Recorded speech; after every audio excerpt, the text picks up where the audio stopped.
Welcome to Living Chassidus. Together, let's live the Chassidus we learn. Welcome everybody to Chassidus in the morning, 15 minutes, change your life. Hachana for Purim. On Purim. What could be more special than that? It's after Eis Zayin. And so we started to discuss the difference between the stuff in the story of the Megillah. How there's two times in the Megillah it talks about how Achashverosh puts out the stuff, and Esther, the first time she actually touches her, and the second time she pulls herself off from her. She's like pleading for the Jewish people, and he puts the stuff out for her, like reach out to pick herself up. So we had a whole discussion about Esther. That Esther is really referenced. This whole story is a reference to the Jewish people. That Esther is from the word Haster, is Jews in Golus, and this person in his own specific Golus. And then we talked about how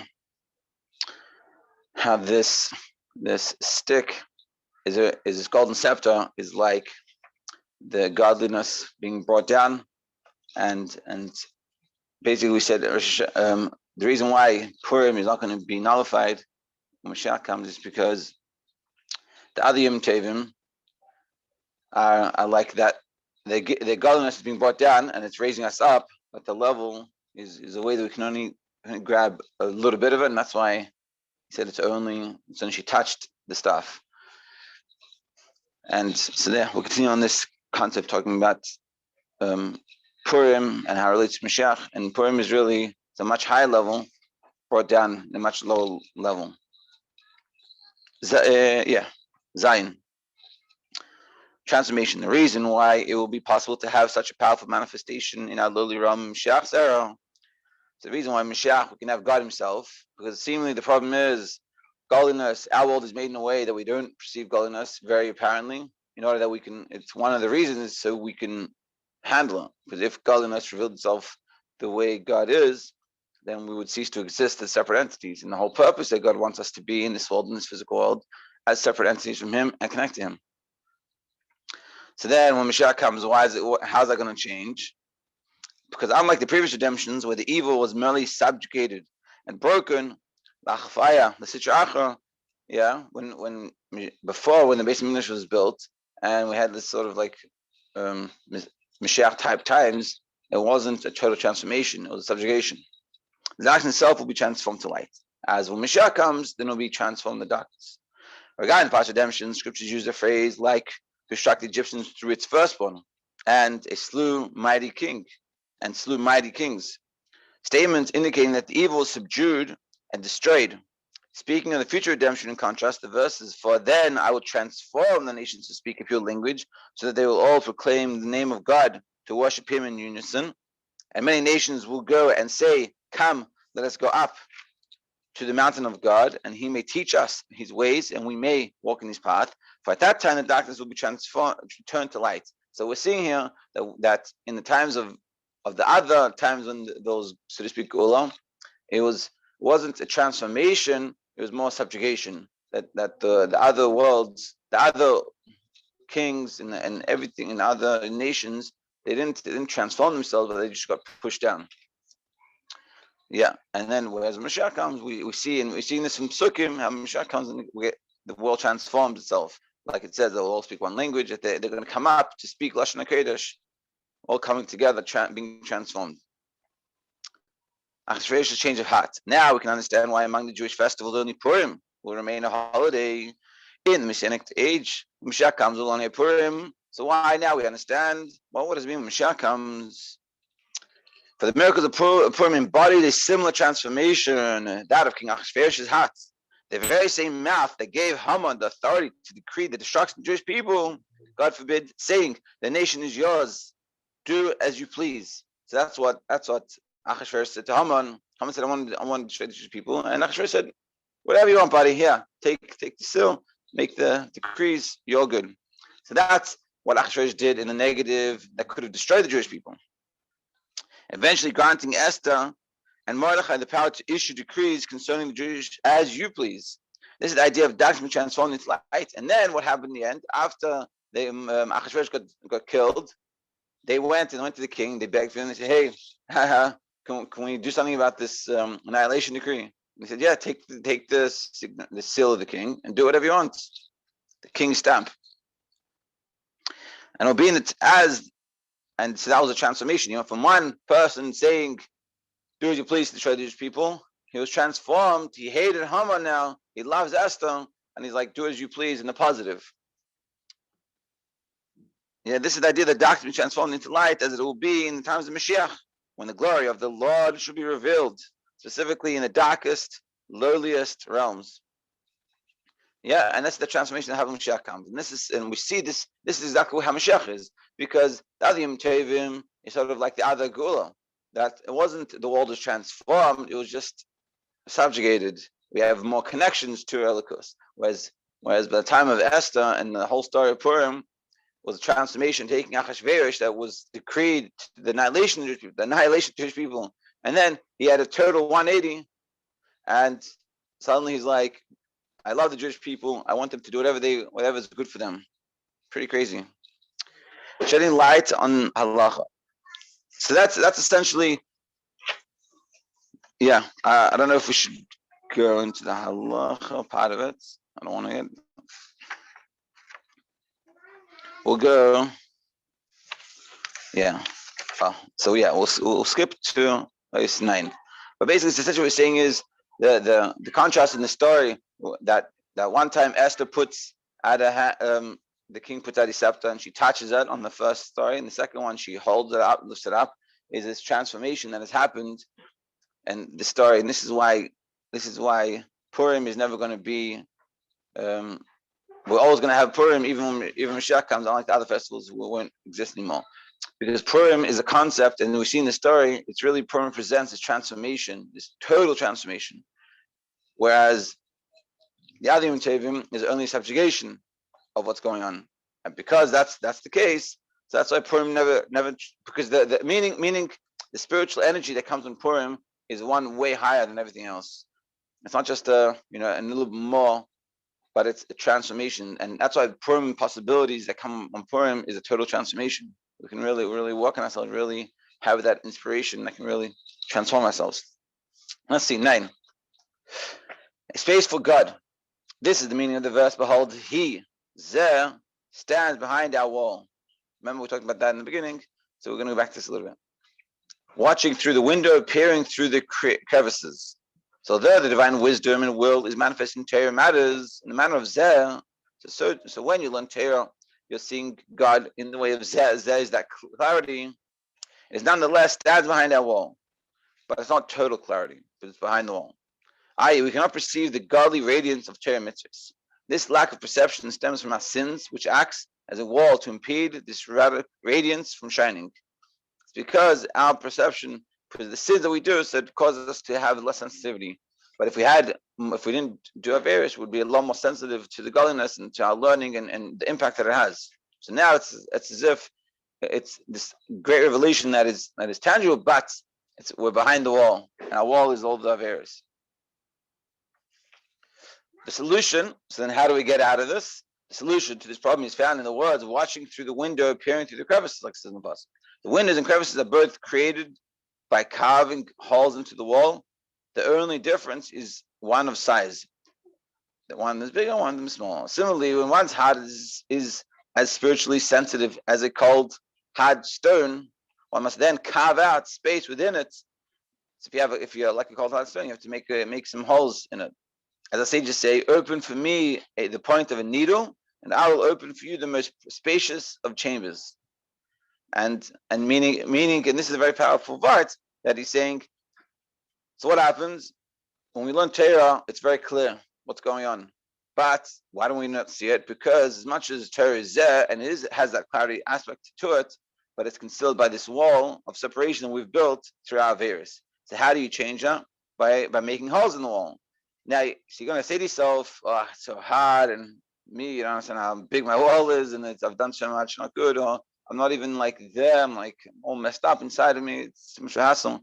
So the Pasuk says, open me the point of a needle.